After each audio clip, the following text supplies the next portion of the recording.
Bonjour, bonjour et bienvenue dans ce nouveau numéro de Carter et Piston. Il est encore temps que je vous souhaite une merveilleuse année 2019. Ce numéro 11, qui est en fait le premier de l'année, sera consacré principalement au Salon de Bruxelles, évidemment, qui est l'événement phare du mois de janvier, mais pas que. Et je vous propose de découvrir le sommaire de cette émission. Alors, au sommaire de cette émission, je vous propose d'aller faire un petit tour au WEX, c'est-à-dire à Marche-en-Famenne, à la bourse moto qui se déroule traditionnellement à la mi-janvier. Nous allons aborder le Salon de Bruxelles sous un angle un peu différent. Je vous propose de le faire sous l'angle de la mobilité électrique. On a vu les principales nouveautés lors du Salon de Milan et donc c'est inutile d'y revenir. Je vous propose aussi un essai de moyenne cylindrée avec les CB650 de chez Honda, la CBR650 et la CB650R, deux 4 cylindres assez fougueux que je vous propose de découvrir dans un essai ensoleillé en Espagne. Ça fera du bien à nos os. Et enfin, évidemment, je vous propose de découvrir qui a gagné le casque Shark Zarco Drac qui était mis en jeu lors de la dernière émission et sur lequel il y avait un petit piège dans les questions. On voit ça tout à l'heure.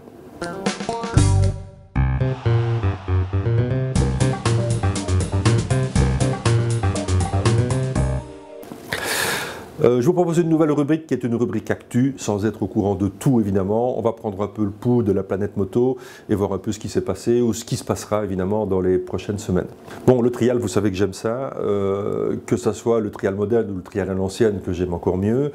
Bonne nouvelle pour le trial moderne, c'est-à-dire que le trial GP revient sur les terres belges pour la deuxième année consécutive. 29-30 juin, Comblain-au-Pont, venez voir ce spectacle fantastique, un spectacle familial. Les motos sont près de vous et vous allez voir des choses assez inouïes avec de véritables acrobates. On est toujours dans le trial, les amateurs de trial à l'ancienne, sachez que week-end du 20 et 21 avril, le trial d'Ewaï a ouvert ses inscriptions. Rendez-vous sur le site qui s'inscrit ici en dessous, 200 pilotes maximum. Là aussi, si vous ne participez pas à ce trial, allez jeter un petit coup d'œil, allez voir. Vous aurez l'occasion de voir des machines magnifiques, pilotées par de véritables passionnés, des motos qui ont plus de 50 ans et qui sont toujours d'une beauté, d'une agilité extrême dans les zones. Allez voir. Bon, le 10 mars, le MotoGP recommence, c'est le Grand Prix du Qatar, c'est le moment de retrouver évidemment tous les pilotes qu'on supporte tout au long de l'année. On est évidemment très curieux de savoir si le mariage Marquez et Lorenzo va fonctionner. Bon, toutes ces questions, nous tenterons d'y répondre tout au long de l'année et on vous parlera évidemment lors des épisodes de Carter et Piston de ce qui se passe un petit peu dans la planète MotoGP, même si ce n'est pas vraiment notre spécialité. Tout en continuant à parler de MotoGP, vous savez que Xavier Simion quitte la scène du MotoGP. En quittant la scène du MotoGP, il n'arrête évidemment pas sa carrière de pilote. Il s'est inscrit dans le premier championnat mondial de moto électrique, dans lequel il défendra évidemment nos couleurs. Ce n'est pas tout. Xavier vient aussi de signer en endurance et de participer au championnat du monde d'endurance avec le team Yamaha Viltaïs Pierret Expérience et à ce titre il sera évidemment aux 24 heures du Mans, il sera au Bol d'Or, aux 8 heures de Suzuka, donc on souhaite évidemment le meilleur à Xavier Simion pour la continuation de sa carrière. Bon, notre espoir vitesse pure, c'est évidemment Barry Baltus qui continue son apprentissage, évidemment. Barry n'a pas encore 16 ans, donc il ne peut pas participer au Grand Prix pour le moment. Il est toujours dans ce qu'on appelle la catégorie des rookies. Et en fait, cette année, il va intégrer le team Angel Nieto et il pilotera une KTM. On souhaite évidemment aussi le meilleur à Barry, de continuer son apprentissage, de continuer à intégrer tout ce qu'il faut pour arriver évidemment au top quand il va débarquer sur la scène des Grands Prix. Vas-y Barry. Comme chaque année, maintenant, ça devient un peu traditionnel, Harley-Davidson organise The Battle of the Kings. Alors, qu'est-ce que c'est? C'est en fait une compétition qui se passe entre les dealers de la marque. Cette compétition, en fait, est un concours de customisation. Et cette année, en fait, la moto était libre de choix, alors que les années précédentes, la moto était imposée. Il y a un budget qui est déterminé en fonction de la valeur de la moto. Et en fait, il y a 9 participants pour le Benelux cette année. Vous pouvez aller sur le site Harley-Davidson, aller sur l'onglet Battle of the King. Vous avez jusqu'au 15 février pour voter et pour donner votre avis et élire la moto de votre choix, parce qu'en fait, c'est vous qui êtes aux commandes des résultats de ce concours. À partir du moment où le gagnant sera déterminé pour la partie Benelux, en fait, cette moto gagnante va rejoindre le championnat européen où le gagnant de la France, de l'Italie, de l'Espagne, de l'Allemagne vont concourir dans la lutte finale pour essayer d'élire la moto de l'année, la moto customisée de l'année par un des dealers de la marque. Donc Battle of the King, n'oubliez pas, jusqu'au 15 février, vous pouvez voter. L'hiver, on bricole, on fignole, on travaille sur ses motos, à l'aise dans son garage, que j'espère pour vous chauffer.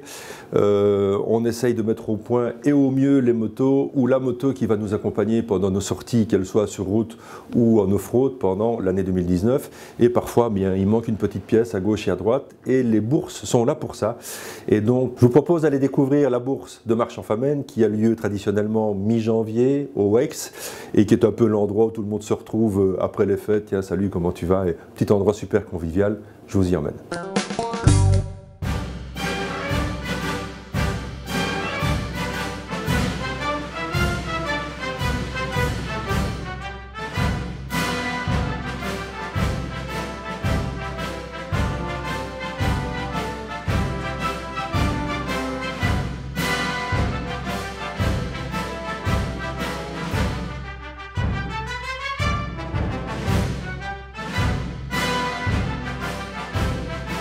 Richard, salut.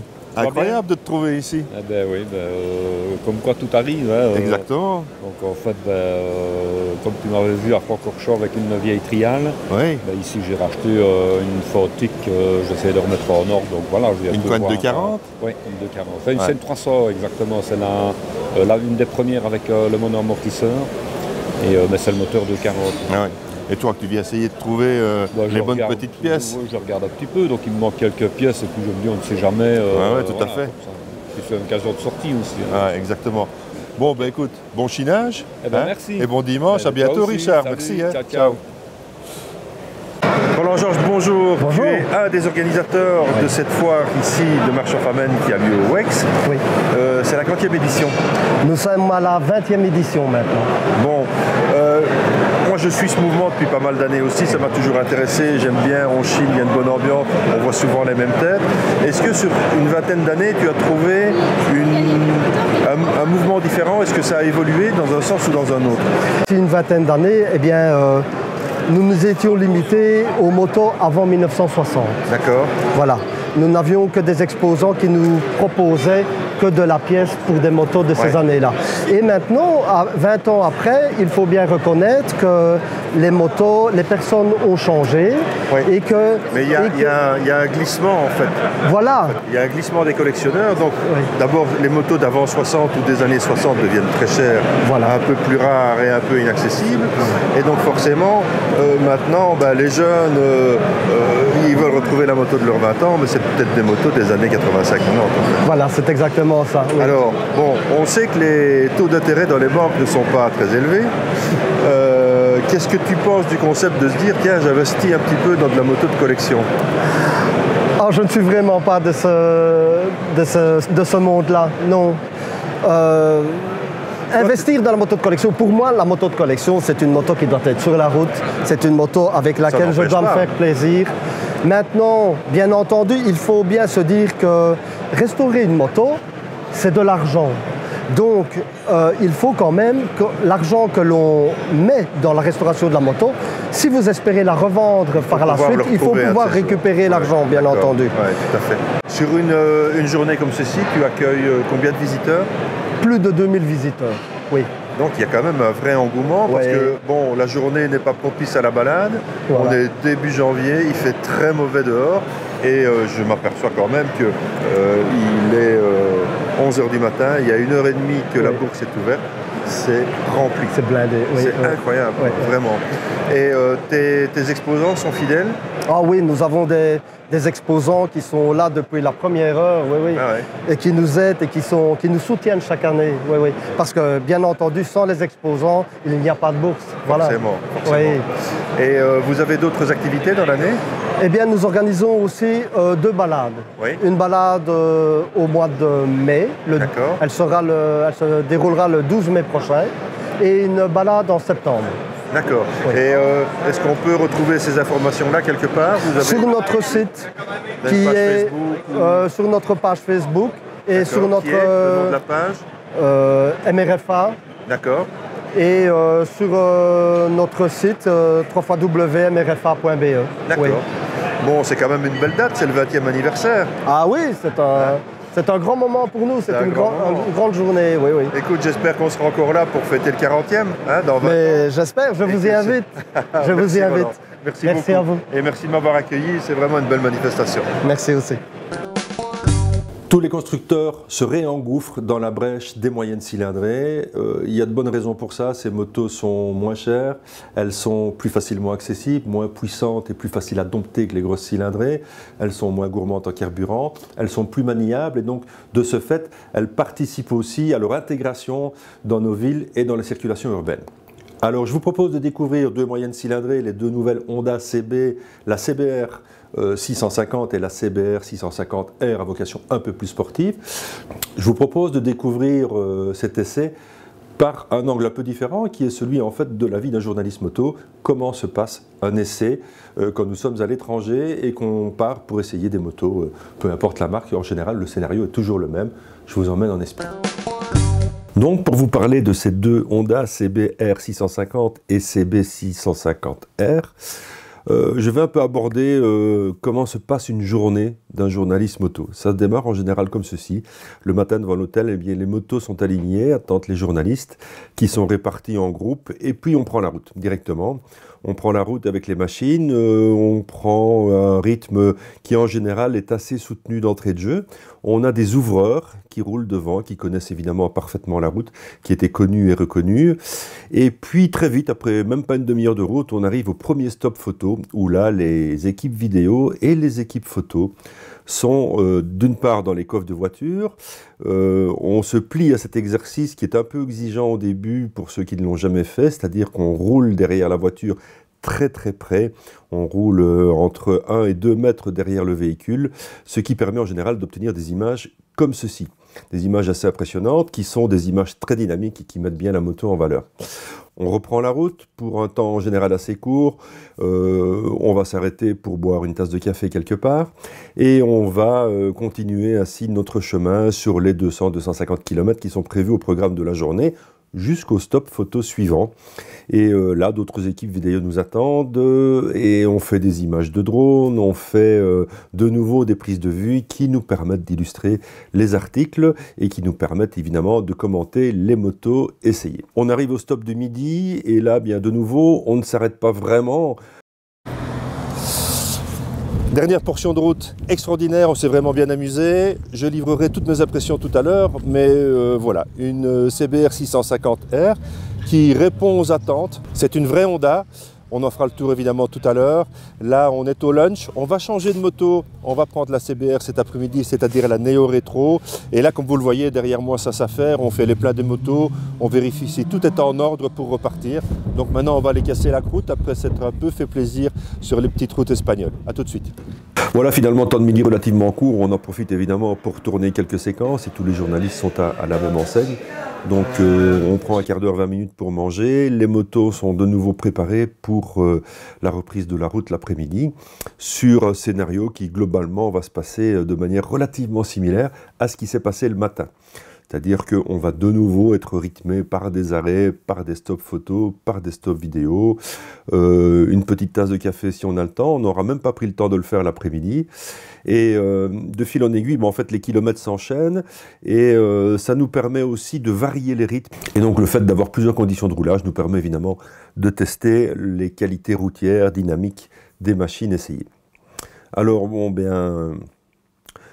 On arrive de nouveau à un stop photo, hein, donc on se met sur le côté, il y a une sécurité qui est active et voilà ce que ça donne. Vous voyez les équipes vidéo qui sont là sur le côté, on passe chacun son tour, donc ça prend du temps et ça permet évidemment de faire de magnifiques images comme ceci, qui sont destinées principalement à la presse papier, au magazine, mais évidemment aussi les vidéos que vous avez pu voir pendant cet essai. Bon, eh bien, vous avez vu un petit peu comment se déroule une présentation presse. Vous avez vu un peu qu'en fait, on ne fait pas que rouler sur les motos, on doit ramener des images. Et pour ramener des images, eh bien, ça prend du temps. Et donc, voilà une journée de 200-250 km qui était rythmée le matin par 2 arrêts photo-vidéo et un petit stop café, un petit lunch à midi vite fait, et la même chose après-midi, même scénario, 2 stops photo, un petit café. Et au final, on passe beaucoup de temps arrêtés, à faire demi-tour, à repasser dans le même virage où les équipes photo et vidéo se postent pour que nous ayons de belles images à vous ramener, des motos en action. C'est pas ce qui compte. Ce qui compte, c'est quand même ces 2 machines qui sont nées sur une base identique. Il était temps en fait que cette gamme se renouvelle un petit peu. L'ensemble des constructeurs revient dans le milieu de gamme et s'y engouffre. La 650 cm3 ici ne s'y trompe pas. On a d'un côté un modèle un peu plus urbain et de l'autre côté un modèle un peu plus sportif. On est sur les mêmes bases, ça distille les mêmes sensations et en fait sur des destinations un peu différentes. Donc un peu plus routière celle-ci parce qu'elle offre de la protection alors que celle-là n'en offre pas. On est à 8 499 € sur celle-ci. On est à 8 999 € sur cette versions qui sont accessibles aussi au permis A2 car on peut passer ces motos en 35 kW. Donc c'est un choix judicieux et une fois de plus, Honda démontre son savoir-faire. Honda sait faire des motos et le prouve encore par des machines à la finition irréprochable et au comportement sans faille. Même si peut-être elle ne distille pas des sensations comme certaines motos d'autres productions. Maintenant, pour s'amuser avec ces motos, il faut aller dans les tours, il faut taper dedans un petit peu comme on dit, mais la zone rouge est à 12 000 tours et à partir de 8 000, ça commence à envoyer, à devenir amusant, ça devient rageur, le moteur monte dans les tours, il va au rupteur et là on s'amuse avec une partie cycle qui suit et des très très bons freins. Alors quand je dis une partie cycle qui suit, il faut remettre les choses à leur place. Ce ne sont pas des machines de circuit, ce sont des machines avec une tendance sportive, mais qui ont leurs limites. Suspension avant, arrière, Showa, réglable. Voilà 2 machines qui vous donneront en tout cas à mon avis pleine satisfaction. Moi en tout cas j'ai pris beaucoup de plaisir à leur guidon. Vous avez vu les images, on ne sait pas vraiment traîner. C'est pas le but d'ailleurs. Hein? Allez, à bientôt. Voilà, un angle un peu différent. Vous avez vu ce que je pense de ces motos. Elles ont évidemment ces 2 machines des concurrentes. Qui pouvons-nous opposer à ces 2 CB? Eh bien écoutez, il y a une large gamme de motos maintenant qui sont disponibles dans ce secteur. On parle de la Suzuki GSR 750, des Triumph Street Triple et aussi des Street Twin. Chez Kawasaki, on a aussi la Z650, héritière d'une longue lignée, aussi bien que les CB évidemment, et la nouvelle W800 qu'on croyait disparue à tout jamais et qui réintègre le paysage cette année. Et donc ça c'est un essai que nous ferons dans le courant 2019. À vous de vous faire une idée. Moi j'ai bien aimé ces 650 Honda, même s'il faut aller chercher la puissance un peu en haut, mais bon c'est sportif, c'est amusant, que ça soit la CBR qui est plus urbaine que la R qui elle est un peu plus sportive évidemment avec sa finition entièrement carénée. À vous de juger.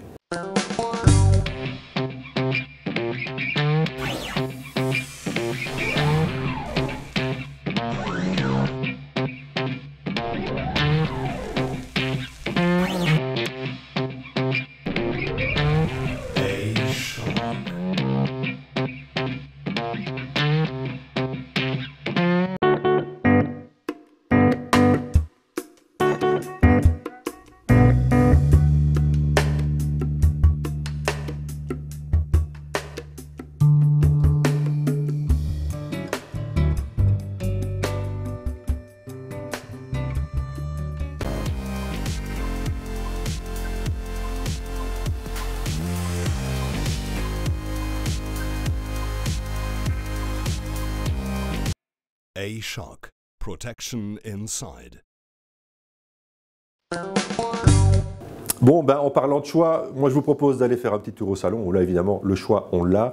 Au rayon des nouveautés, ben, il n'y a pas grand-chose, il n'y a pas de nouveautés marquantes sur le salon de Bruxelles. Tout a été vu déjà au salon de Milan à l'ECMA et avant au salon de Cologne au mois d'octobre. Et donc, pour aborder en fait ce salon d'une manière un peu différente, je vous propose d'aller voir un peu du côté des motos électriques pour voir un petit peu ce qui s'y passe. Alors, ce salon, je l'ai parcouru en partie avec un de mes confrères qui est Gérald Ouéry, journaliste à la RTBF. Et donc, nous avons parcouru un peu le marché des 2 roues électriques. Je vous y emmène. Chez Harley-Davidson, la grande absente était évidemment la LiveWire qui en fait était toujours à Las Vegas, coincée sur le salon et qui pour des raisons de logistique n'a pu être présente ici à Bruxelles. On rappelle que cette moto sera vendue à 34 000 €, 170 km d'autonomie. Les bons de commande, on peut les prendre en compte à partir du mois de février et les premières livraisons auront lieu en septembre. Mais il y a d'autres solutions électriques, on va en faire le tour. On arrive chez Vespa. Voilà, Vespa Electrica. L'équivalent de 50 cm3, on est limité à 45 km/h, véhicule essentiellement urbain, mais voilà une autre alternative, 6 400 €, 100 km d'autonomie. Voyons maintenant le concept Surron, à mi-chemin entre le vélo et la moto, une alternative intéressante pour le déplacement urbain. Donc c'est pas mal, c'est beaucoup plus fun évidemment. On a une autonomie d'environ 60 km, temps de charge 2h30, 4 479 €. Alors pas mal ça, hein. Ici on est chez Zero. Zero, c'est une marque qui est distribuée aux États-Unis depuis 12 ans déjà. Et ils sont sur le marché belge depuis quelques années. Des motos très abouties. Ici, on est sur le modèle haut de gamme qui est à 22 350 €. Mais pourquoi ? Parce qu'il y a ici une option de charge rapide qui permet de passer de 2 heures de charge au lieu de 9. Sinon, en prix de base, on est à 19 150 €. D'accord, combien? 158 km/h 158 km/h, 170 km d'autonomie et donc toujours les mêmes qualités routières et dynamiques et d'accélération qu'on a sur les motos électriques. Et alors, on m'a dit, viens voir, regarde. Ça, c'est la Belgique, c'est extraordinaire. Donc, au niveau fédéral, national, on a une prime de 15% sur le prix d'achat, c'est pas mal. Et en Flandre, on a encore 1500 en plus, 1500 € d'aide. Et on a, et en Wallonie et en Flandre, pas de taxe de mise en circulation avec ces motos. C'est pas mal, la Belgique. Donc oui, ça Alors, ramène... Un des points faibles, évidemment, un des reproches qu'on fait à ces motos, c'est qu'elles ne font pas de bruit et que parfois elles peuvent surprendre d'autres usagers de la route. Je pense à des cyclistes ou des piétons. Ouais. Et alors pour ça, il existe des alternatives. C'est une option? C'est une option. Alors là, on est en mode Harley, mais si tu n'as pas envie d'écouter une Harley ou d'avoir une Harley, tu peux changer. Non. Absolument. 3 399 €, 45 km/h. Ça doit être asiatique. Ouais. Celle-là, elle est vraiment super. Et ils annoncent 160 km d'autonomie, donc on est pas mal en termes de performance. On ne les a pas vérifiés, on est bien d'accord. Hein. Celle-là, elle est vraiment super. Ouais. Mais c'est très beau. Ce côté un peu réacteur turbo, c'est marrant parce qu'on est presque sur un design de mobilette avec un pédalier repris, c'est très bien. Et celle-là, elle est vraiment super.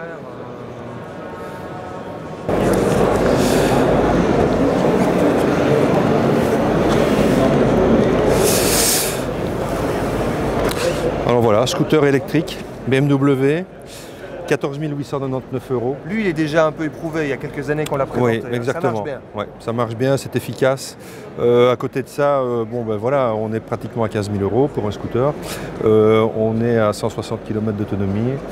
Donc voilà. C'est la ville. C'est la ville, ça reste de l'urbain. J'habite pas loin, voilà. Oui, voilà, ça reste de l'urbain et ça, pour le moment, je crois qu'on y est cantonné, tant qu'on n'aura pas des charges qui sont un peu... Tant qu'on n'aura pas des charges qui sont un peu... Qui sont un peu, quoi. Tu comprends? Ouais, je comprends. Bon, c'est petit, hein? C'est petit, mais tu imagines si on avait eu ça quand nous étions petits? Ça coûte combien, ça, pour les enfants? Ça, on verra par la suite. C'est encore un prototype qui va arriver normalement au début 2020. Ah oui, d'accord. Elle a des très petits trous quand même. Elle a des très petits trous. Alors l'avantage de cette moto, c'est que c'est une moto qui est modulable. Donc on va pouvoir... Tout à fait. Moto électrique modulable. Alors quand tu dis modulable, pourquoi? Elle va suivre l'évolution de l'enfant? Exactement. C'est l'idée qu'il y a derrière. C'est-à-dire, on va pouvoir passer d'un moteur électrique à un moteur thermique? Non, c'est-à-dire qu'on va pouvoir changer la reprogrammation en fait du moteur. Ok. On va avoir plus de puissance. Changer les roues? Changer les roues. Plus grande? Tout à fait. Et le bras oscillant? Le bras oscillant du même coup également, et ensuite la moto va être beaucoup plus haute, ce qui va permettre d'évoluer avec une même moto pendant plusieurs années. Et de garder quand même l'investissement, parce que ça vaudra un peu d'argent j'imagine, et de pouvoir quand même rouler quelques années avec la moto. Quoi. Tout à fait, c'est l'idée. On est sur le même principe que la freeride? Moteur complètement électrique, même principe. Avec des modes de fonctionnement qu'on sélectionne comme la freeride? Exactement. D'accord, ok. Ouais. Heureusement, il n'y avait pas que de l'électrique au salon, comme ce magnifique trail Guzzi V85 TT que nous ne manquerons pas d'essayer durant cette saison. Vraiment une très très belle machine. Chez BMW, c'est bien sûr l'indétrônable GS 1250 et 1250 Adventure qui tient la vedette. KTM nous rappelle sa victoire au Dakar avec Toby Price, évidemment. Kawasaki et sa version Grand Tourisme de la Versys 1000 SX, moto qui fera l'objet d'un sujet grand format le mois prochain sur l'île de Tenerife, un sujet que nous ne manquerons pas de vous dévoiler. Chez Indian, on l'a déjà vu beaucoup, on l'a vu en Allemagne, on l'a vu à Milan, mais cette FTR 1200 est vraiment très très jolie. Yamaha nous décline la Niken en version Touring, équipée d'un pare-brise plus grand et de valises. Les sublimes MV Agusta n'en finissent pas de nous dévoiler leurs courbes fabuleuses et leur design fantastique, vraiment des motos d'une beauté incroyable. Mash nous décline de son côté une version 650 Dirt-Track que nous aurons bientôt à l'essai. Royal Enfield monte en puissance avec sa 650 bicylindre Interceptor. Triumph met en vedette sa splendide Scrambler 1200 qui sera à l'essai le mois prochain. Et une autre vedette du salon sur le stand Triumph était la vision du bobber par Fred Kruger. Et on en profite pour voir comment il va. Fred, on vient de voir que le bobber Triumph que tu as réalisé en 2018 était en plein milieu du stand Triumph lors du salon de Bruxelles.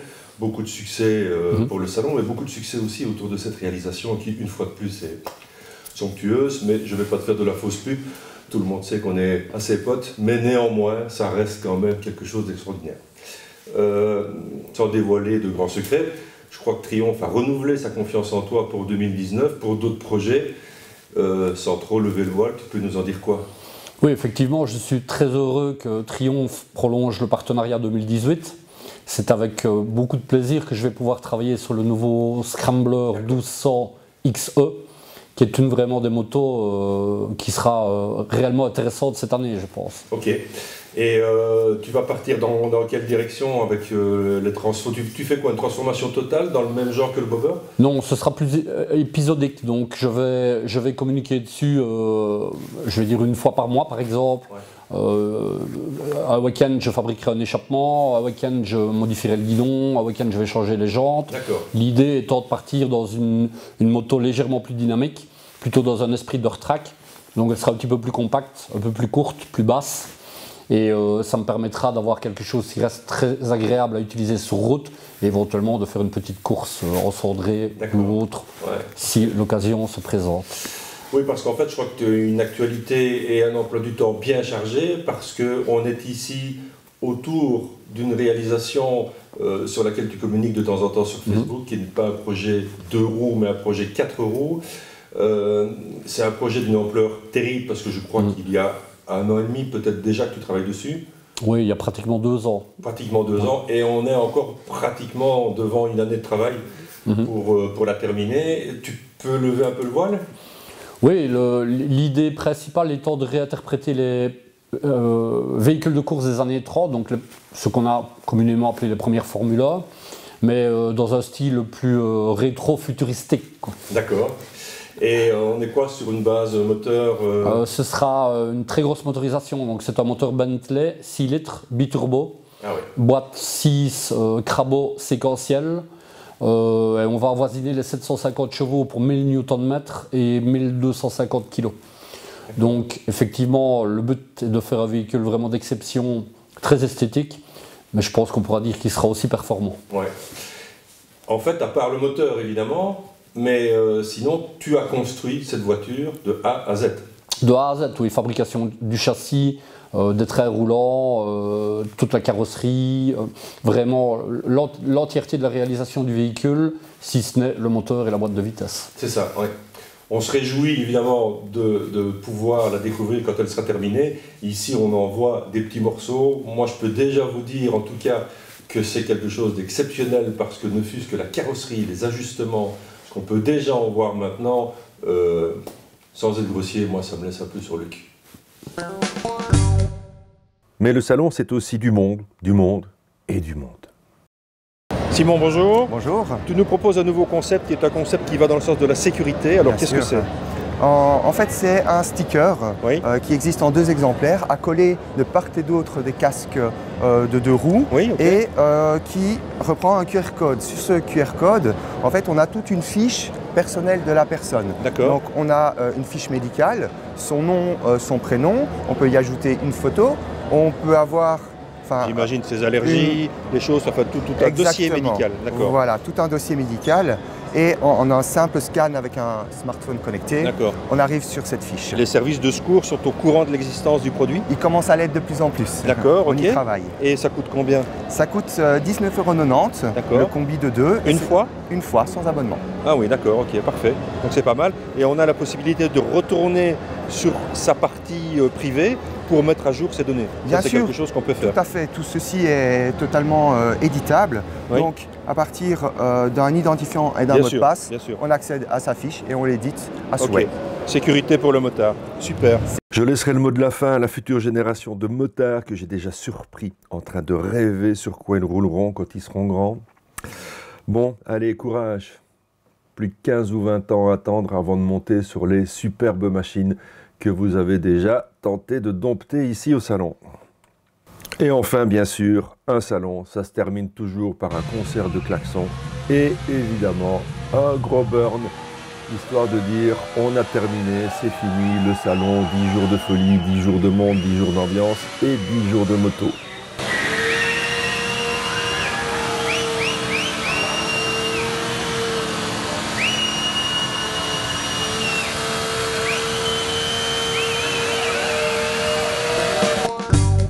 Donc vous avez vu que la mobilité électrique sur 2 roues, eh bien en fait ça se décline quand même principalement pour le moment sur une offre urbaine.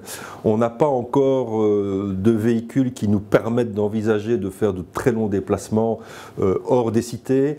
Les temps de recharge sont encore un peu longs et pour le moment évidemment le prix d'achat de ces véhicules qui n'est pas encore amorti sur des grandes chaînes et des grandes diffusions est encore un peu cher. On est je crois au balbutiement mais on y arrivera à un moment donné, même si ce n'est pas ce qui peut réjouir en général les motards de rouler sur ce type de machine, mais je crois que ce sera assez surprenant.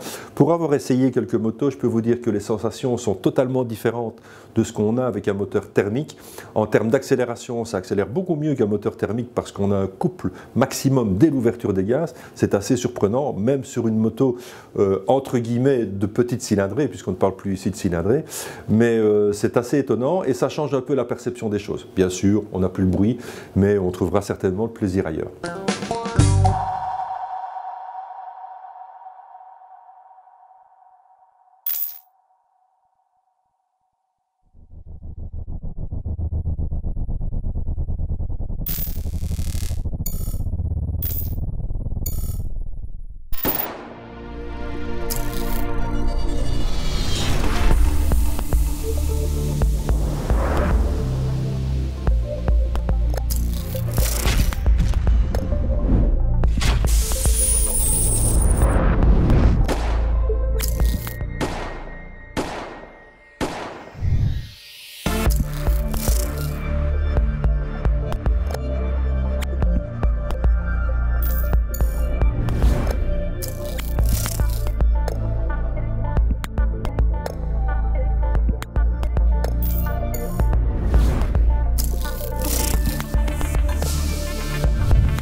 Et voici maintenant le résultat du concours Shark, où je vous proposais de remporter ce magnifique Drac casque aux couleurs de Johan Zarco. Il y avait un petit piège en fait.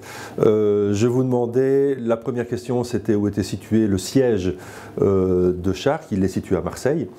Et la deuxième question, je vous demandais quel est le pilote qui roule en MotoGP, quel est le pilote titré qui roule aux couleurs Shark. Alors beaucoup m'ont répondu, peut-être induit en erreur, mais ça fait partie du jeu, Zarco. Mais Zarco, hélas pour lui, et je lui souhaite, n'est pas encore titré en MotoGP. Et la bonne réponse était Lorenzo. Et donc j'ai le plaisir de dire que c'est Xavier Giblet de Ferrières qui gagne ce casque. Je me mettrai évidemment en rapport avec lui dans les tout prochains jours afin de lui remettre ce casque et avec lequel j'espère il aura beaucoup de plaisir. Merci à vous d'avoir participé.